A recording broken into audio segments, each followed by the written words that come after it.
Good afternoon and welcome to Jeff and the Rabbi. Topic today, ISIS. It's in all the news. ISIS is causing problems all throughout the Middle East, Syria and Iraq, and things look like they're getting even worse. Yeah. Rabbi Friedman today wants to talk about how you deal with ISIS, how the Torah says you should deal with evil. I figured I'd start out a little bit. If we're going to talk about how to deal with evil at the end, I was going to talk about how you deal with evil at the beginning so you never get to this point. So Rabbi Friedman, you might want to sit back a little bit and relax, because I'm just going to give a small, I thought maybe an introduction in my view of where ISIS and this evil came from. You mean you're going to give like the moral and approach and understanding, and then I'm just going to come in with like the clear cut, like exactly, because that's kind of how it is. I'm usually the nice, calm, quiet guy, and Rabbi Friedman's going to come in all emotional and tell you how to deal with this evil. So here's now a lot of this is my theories, my opinions, but based with fact as well. Evil. You know, we got a situation here with ISIS. Clearly, this is evil. We see it on TV. We see the beheadings. We see what's going on here. How do we stop this? And one thing we got to look back is, if we look back into the 30s in Germany, we have to remember, and that's what most of us look at as evil, is Nazism. We have to realize that the Nazis and Hitler were both elected to power. They were elected by the Germans. They came into power, and their power grew because of people like Neville Chamberlain in England, who believed in appeasement, who believed in, we got to deal with evil. We got to deal with these people. You know, it's a fact of life, and we got to take care of them. And if we're nice to them, they'll be nice to us. And we see how that worked out in the 30s. Not too well, and pretty soon Nazism was. I think he never really believed that they were actually evil. I don't think he did evil. He thought they had an agenda. I think you're absolutely right. They weren't just evil. Right. These are people, and you know, we got to deal with them. Right. And I think you're absolutely right. He didn't believe they were evil, and we see where that ended up. You know, 50-some million people dead, 6 million of them Jews. It didn't work out that well. So then we come to where this is. I'm going to tell you my theory and what I think happened, and where ISIS, this evil, came from. I think it started right around the beginning of 2009, when our President of the United States went to Cairo and made a speech. In his speech, he pretty much apologized for the way the United States had dealt with Islam in the past. We were the aggressor. We came in where we're not supposed to be. We muddled in Afghanistan and Iraq and all these places we weren't supposed to be. And because of that, we caused the reaction of Al-Qaeda. We caused the reaction of the Iranians, and we pretty much were bad. And not just what he said in that speech, but by where he visited. He didn't visit Israel when he went to the Middle East. He made it very clear that I'm a different guy. I grew up with Islam. I went to school in a madras. My stepfather was a Muslim. I understand Islam. We're gonna deal differently with Islam, and because I'm the president, there's going to be peace in the Middle East. And I think that's where this all started. After that, we see what happens. We get into situations in Egypt. Later on in Egypt, Mubarak's in trouble. The president supports the Muslim Brotherhood and Morsi in Egypt. They take over, they take power, and even though they come up and say Israelis are related to pigs and we're eventually going to get rid of Israel, we still plan on sending them F-16s. Even though we stopped today, later on, as you see, that Obama isn't averse to stopping sending military equipment. After Israel's a war with Hamas, he stops equipment and military supplies going to Israel. But he doesn't stop them there, because the Muslim Brotherhood in his mind are the three people in the Middle East. The Muslim Brotherhood in America, sitting in the front row when the president gives his 1967 Israeli back border speech, which is obviously a devastating thing for Israel if they went that route. And I think it goes on into Libya. We get into Libya, or a situation, listen, Gaddafi's a bad man, a horrible man. But since the Iraq war and the Afghanistan war, Gaddafi backs off his nuclear weapons program. He's manageable. Evil man, but manageable. But we decide in the United States to support the rebels fighting Gaddafi. These rebels, again, happen to be Muslim Brotherhood people. These are what Obama would say be moderate Muslims. There's no evil there. Just like you said with Chamberlain, there's nothing wrong with these people. Gaddafi gets thrown out of power. Same thing later on in Syria. Assad, bad guy. We all agree Assad's a bad guy. But so Obama decides to support the Muslim Brotherhood rebels in Syria. And I think this is where things really start to break apart, if they haven't broken apart already. What happens in Syria is that there's obviously a situation we want to get rid of Assad. So this is part theory and part information. In Libya, supposedly, the Obama administration decides to take the arms that were captured in that war and ship them through his Muslim Brotherhood buddy and one of his closest allies, the Prime Minister of Turkey, who was a Muslim Brotherhood guy, sends the weapons through there into the Syrian rebels, which were Muslim Brotherhood guys there. So we then arm the Syrian rebels. Not the Syrian rebels, in my opinion, that we should have been arming. If we wanted to arm Syrian rebels, you go into the Jordanian refugee camps and take out the guys. This is what the USA would have done in the past. You take the guys out there that are on our side, you arm them, you bring them in there, and you control them, and you stay in control. And then if we win the war, it's us that's in control. At the same time he does that, and not exactly the same dates, he makes the biggest mistake, and not in his mind. He said in his campaign promise, we're going to leave Iraq. So he leaves Iraq. He literally leaves Iraq, takes every troop, every single American soldier, and leaves Iraq. Now, this has never been done before in the history of America. Without a status of a forces agreement, he leaves Iraq. Now, there was not a single general, not a single corporal, maybe not even a single private in the Army, did not know what was going to happen after the U.S. leaves Iraq. I knew it, and I'm a co-host of a small little internet show here, and I knew what was going to happen. Don't underestimate yourself. I don't want to cut myself down. It was obvious what was going to happen. And I think what this is in the President of the United States' mind, Islam is not bad. It is not evil. Then, last two things here, and then I'll be done here, that I think caused this problem. Now, the Muslim Brotherhood in Syria, that he supported with the equipment from Libya, is what becomes ISIS. These people become ISIS. Now, we have over a year, we now find out that we had a year's worth of time of information knowing what was happening with ISIS. We knew what they were building. They grow, then they decide to go from Syria into Iraq. Now, this part, we have to understand, they're moving with our equipment in columns through the desert from Syria into Iraq. Now, there's not a single building. There's not a tree in the desert. I would assume his generals said to him, this is the time to take out ISIS. You can send one squadron of F-16s, drones, whatever you want, and you can take out everyone in ISIS. The president chooses not to do anything. Now, the president chooses not to do anything because he's not a fan of Maliki in Iraq, who was the leader of Iraq. He thinks these free Muslims, these Muslim Brotherhood guys, they're not bad. Let them come in. Let the Muslims rule in Muslim Middle East. Let them come into Iraq. Now, of course, we all know what happens. They come into Iraq. They behead half the army there. The army retreats. They're killing people. And now we're left with a president with no plan, with nothing. The reason he doesn't have a plan because he's not sure what he wants to do. It's not because I think he's just a bad leader. I really think he does not know what to do because these are, in his mind, the good guys. One last thing, and this is what I think gets to my point. We all call them ISIS. The President of the United States always calls them ISIL. And we'll even spell it out, I-S-I-L. Why does he do that? Now, this is the part I get confused. Now, he knows what ISIL stands for. ISIL stands for the Islamic State of Syria, Iraq, and Levant. Now, Levant, which I'm sure he knows or he wouldn't use this, is the landmass between Syria and Egypt, which coincidentally includes Israel. Mm-hmm. So the President of the United States, where everybody else is calling ISIS, continues to say ISIL because I do believe that the President of the United States clearly believes that the Middle East belongs to Muslims. And Muslims, if given half a chance, if you let them come up and form a democracy, they can run the Middle East. Yeah, there will be no Jews there anymore. And there'll be no Westerns, but they can do it. Now, of course, everything is proved that the Muslims don't want to have a democracy. The Muslims don't want to have peace. They want to kill the Jews. They want to kill the West. But my theory is ISIS is the making of the President of the United States. I think they've been supported by the President of the United States, and I think that's why we haven't seen an Islamic State in the history of the Middle East till now. So that's how evil comes about. You stop evil at the beginning if you understand evil, and if you understand world politics, you stop evil before it starts. So that's my theory. Now take it away, Hatchet Man. Just have the engineer flag. Rabbi Friedman comes in at 15:28. Right. That's all I got to say. I'm going to sit quiet for the rest of the show. Just put that on the promo in front, you know. Right. Yeah. Well, you know, I'm not sure how they got there. We could debate how they got there, but they're there. Now the question is, how do you get rid of them? My gut feeling is... Before you go on, not to interrupt again, but just to say this, but I think the one more question is, are they evil? Are they bad? Yeah. And do they need to be destroyed? So here's where I think the real problem is, and this could be a problem with President Obama and a whole bunch of other people too, lots of different presidents, and that is they're fighting with one set of rules and we're fighting against them with a different set of rules. Okay. Now, we pride ourselves on fighting with the other set of rules. Like, for example, we won't stoop to do the horrible, despicable things like they do, like beheadings and all that type of stuff. Although, many, many years ago, there was a big problem.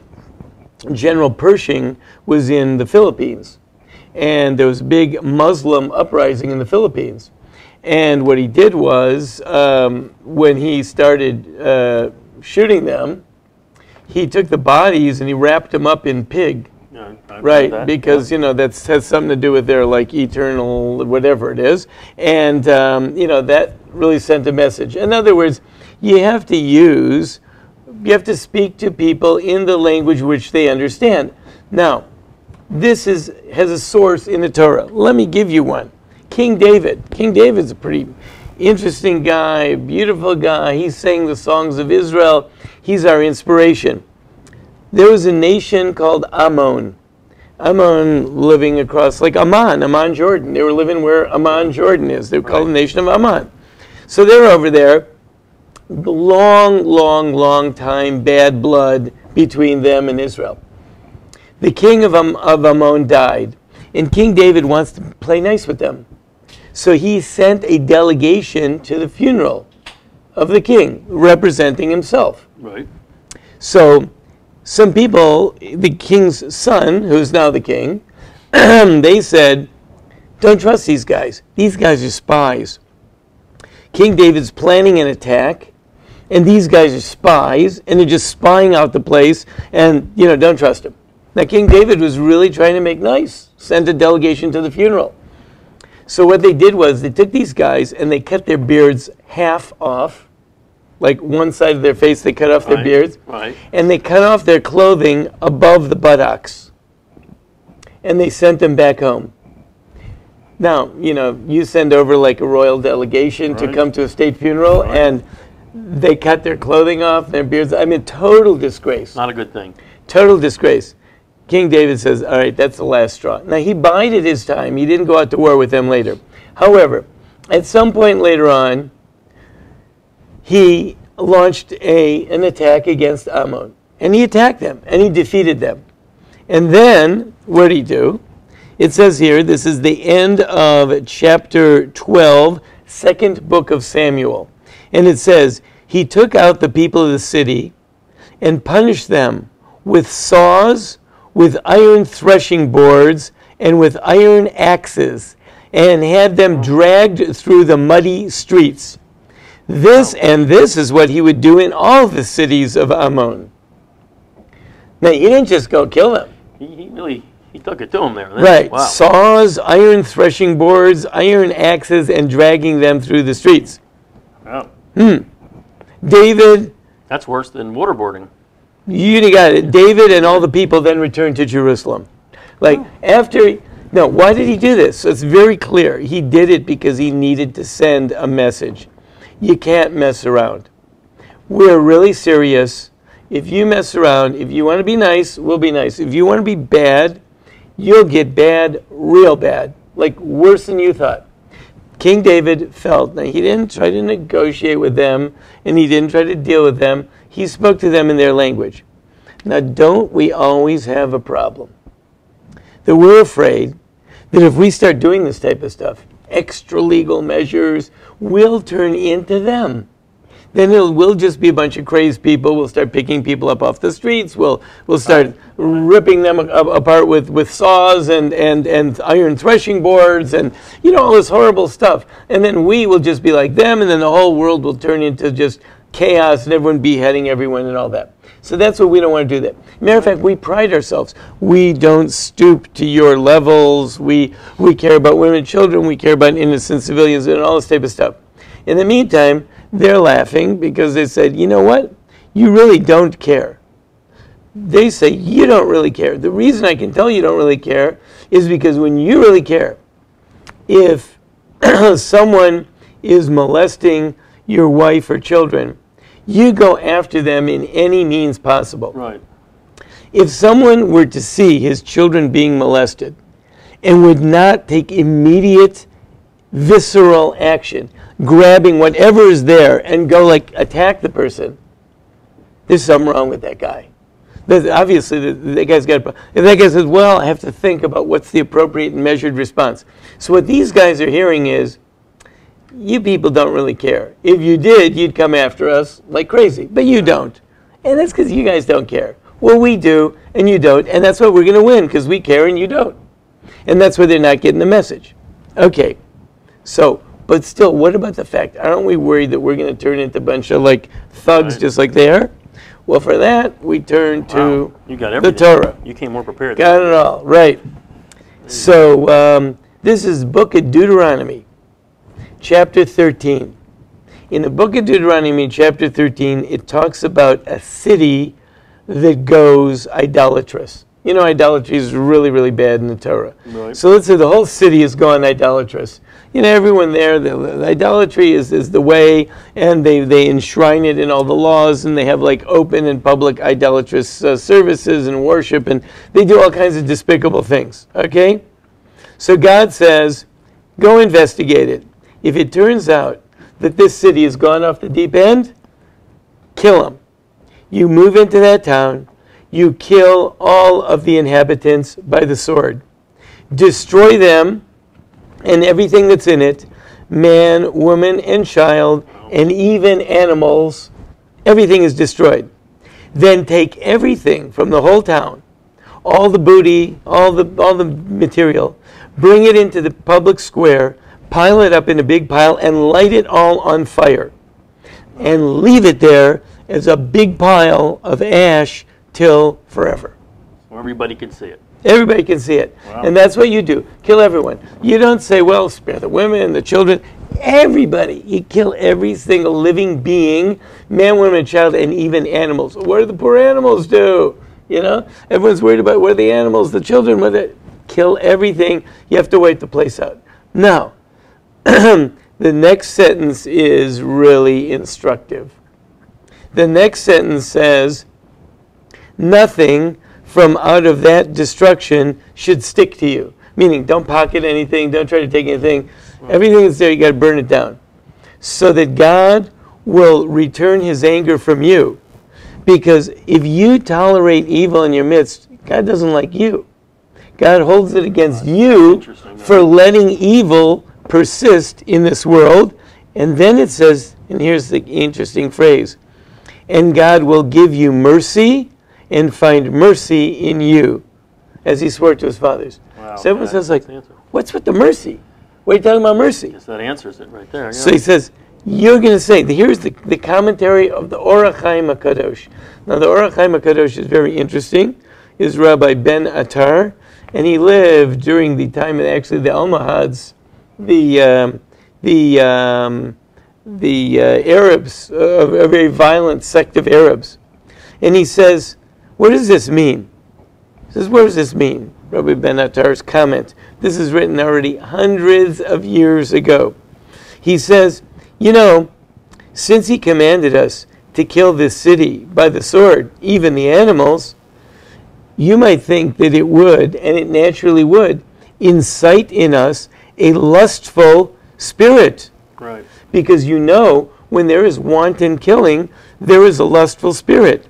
And he goes on to say, as has been told to us by many of the Arabs, this group of murderers who murder at the behest of the king, that they develop in themselves a lust and a desire when they're killing people, that they get thrilled by the kill. So you might say, well, wow, if we go out and we kill off this town, even though they're idolatrous, we're going to become a lusting, bloodthirsty people. And what happens is, lusting, bloodthirsty people, like these particular group of Arabs he's talking about, they are cut off from the essence of mercy that lies inside a person. That's why God says, don't worry when you do this, that you might turn into a bloodthirsty person. Because it says God's going to find mercy in you, even though what you're doing might be the type of thing that will lead to lust and bloodthirstiness. God's going to put mercy in you. And he's going to find, and he give you mercy. He's going to give you your mercy. And it's interesting, his last comment is, that's of course if you're merciful to start with. Wow. So if you're merciful and you see something really evil taking place, you've got to go be evil to the evil. And then you're worried, yeah, but then what am I? Then I'm just like them. Moral equivalency and blah, blah, blah. No.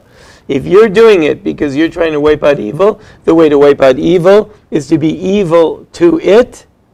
And then you worry, but what's going to happen to me? Am I not going to become evil? No, don't worry. If you have the right intention and you start off good, God's going to give you a special blessing that you will remain not evil. Now, you might say, well, these guys, they think they're doing it for God. And the truth is, I don't believe them. I don't believe them. That's why you find, look who's joining them. You know, now we see that these guys from the West. Right. Who's joining them? Punks who have been sitting around, spending their days in dark rooms, watching nothing but playing violent video games and pornography all day long. And these guys are finally like, hey, that looks cool. Let's go out there and they'll give me a gun and I get to go out and behead people. Nothing wrong with that. So they're packing up saying, yeah, I'm buying into the cause because they like it. It's lusting, it's bloodthirsty, and they even buy the gun for you, and they train you, and you got to get to kill people, and then you get to be in a video afterwards after you kill them. That sounds great. Better than over here. So those people, they're lusting, bloodthirsty people to start with. So they never had mercy. They never had mercy, and they're not doing it for God. And these people aren't doing it for God. We, if we had to, would be doing it for God. Why? Because we don't want to do it. We have no interest in doing this. We're not looking to go kill these guys off. We weren't looking for them to come give us a hard time. But if they start chopping people's heads off, well, the next thing you know, they're going to start doing it in public. They already did it in England. They got on that soldier. They cut him to pieces. He's a soldier. And they cut him to pieces in London, in the capital city. What happens when they start doing this, running around the streets of Atlanta and doing this? So we need to say, this is evil. And we're going to respond evil. If that means chains and saws and iron threshing boards, then we'll do that. If that means cutting off their heads, then we'll do that. Matter of fact, I propose that next time they kidnap someone and they ask for any people in return, we should give them whoever they ask for. We send them to them in body bags. Anyone that we suspect of being a terrorist, if they're asked for by ISIS, then that means they're terrorists, and therefore we kill them and we send them back. So anytime you kidnap anyone, if you kidnap anyone and you ask for someone in return, we will kill the person that you asked for. So all you got to do, if you want them dead, just ask for them and we'll gladly kill them. Now you'll kill our people? Okay, fine. You're going to kill them anyway. Right. Well, I mean, and I got to be honest, it's some way scary, some way refreshing to hear what you have to say right here, because you don't hear it. You don't hear that right now, and honestly, that's the only way that you can react to terrorism, to evil, is what you just said. Right. Now the problem that we have, part of what you mentioned is that first of all there has to be conviction that this thing is absolutely and totally evil, and then I do whatever I have to. Well, there's we have an issue right there, because I think there's a lot of people who don't think it's evil. So that's number one. And number two, even when we have decided that it's evil, do we have the fire in our stomachs to go out and fight evil with evil? And many people are worried about that. That's where I say, if our intentions are true, then Deuteronomy 13:18 tells us God says it's okay. For evil, you have to be evil. And I'm going to have mercy on you. And what's the mercy? I will protect you from becoming evil like the evil. Even though you're fighting evil with evil, I'll protect you and you won't turn into an evil person. And then that's a pretty good deal for the Jews there. But the problem we have is, listen, you've described multiple situations this could be used as. One, the situation with Israel against Hamas. Before we'll go back to ISIS in a minute, but Israel against Hamas, well, they didn't operate that way. They didn't do what you just said. And I'm sure there's a lot of people in Israel actually pretty upset about it right now. They're upset with Netanyahu right now. Right. Nothing could be a clear depiction of evil than what Hamas was doing, firing rockets into Israel. Clearly their goal, it's written down, it's nothing you have to be worried about, is to kill every Jew there. So why didn't they do this? And as of a few weeks ago, before they made a ceasefire, the majority opinion in the country was, we will do whatever we have to do to destroy this evil. And then it didn't happen. He pulled his punch, No, I understand the whole world is against them. Obviously the United States is against them. Everybody's against them. But again, from what you just read right there, it's pretty clear what you should do. And I can't argue that even from a military standpoint and from an historical standpoint. That's the only thing that could possibly work. Right. So people say, well, there's always this, well, you got to, negotiate with them, and they have to understand. And, it is true. There might be some people that you really could negotiate with. I believe that there are people, let's say in Gaza, I believe that there are people in Gaza that are very negotiable. However, the people that are negotiable will always fall to the people who are unnegotiable, because they are so single-mindedly vicious that they will always come to the forefront. And until you absolutely destroy them, it didn't say that King David killed every single person in the whole country, but he sent a message. Right. You bad guys, you're gone. Saws, whatever it takes. I'm going to, and he. Now, by the way, I want to bring a really interesting thing. Later on, David did another battle with the Edomites, and he defeated the Edomites, killed a whole bunch of people. It says that when Yoav the general came back, he came back to Israel, and then it says again, when he came back from burying the dead, and it's pointed out that David sent the Jewish general back to bury the dead of the enemy that he defeated, because it wasn't nice to leave the bodies laying around. Now, obviously, because that was a war, and he defeated them, and he didn't have to send any messages. He only sent messages when messages needed to be sent. Otherwise, if it was a war, he treated the other people with dignity. And you see that even that King David, when he needed to, he could be viciously tough. When he didn't need to, he was extremely kind. That is the fulfillment of the blessing. He did not lose his humanity, even though he was a guy who was able to do these things. And the interesting point that you made there is I think both those points actually are interesting, because even, and I think they should be looked at today, because even when King David, as you say, went to war with a people that he said were not evil, but he still had a war, he still went to war, and he still did what he had to do.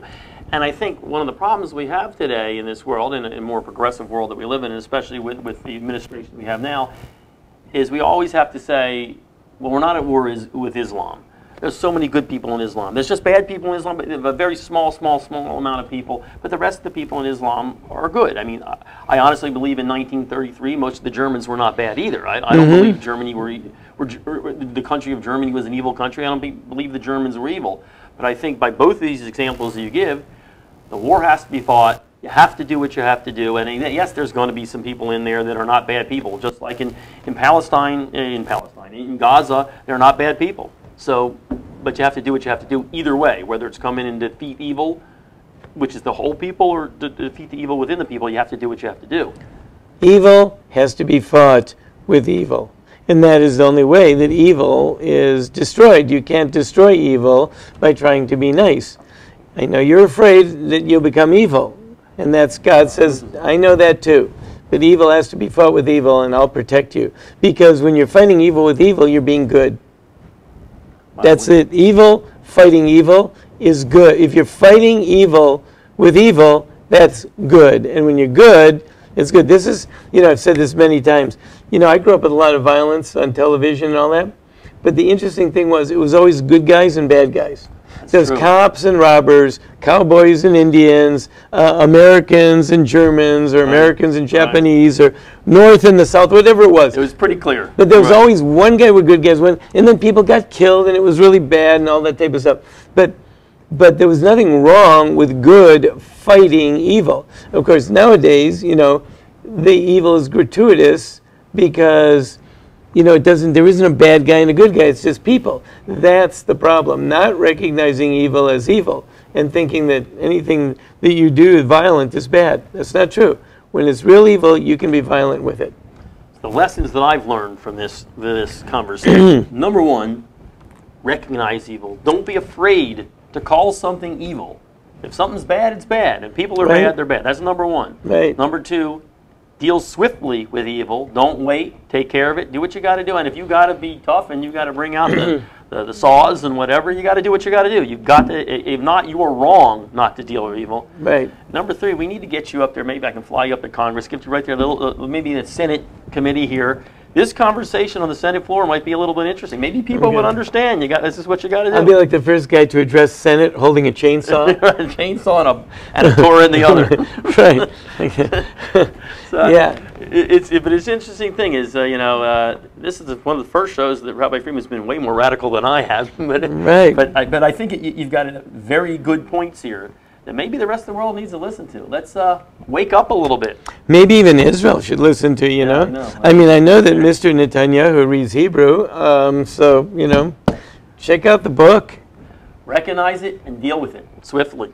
Yeah. All right, I think this is a good episode. I've learned a lot. All right. See you next week.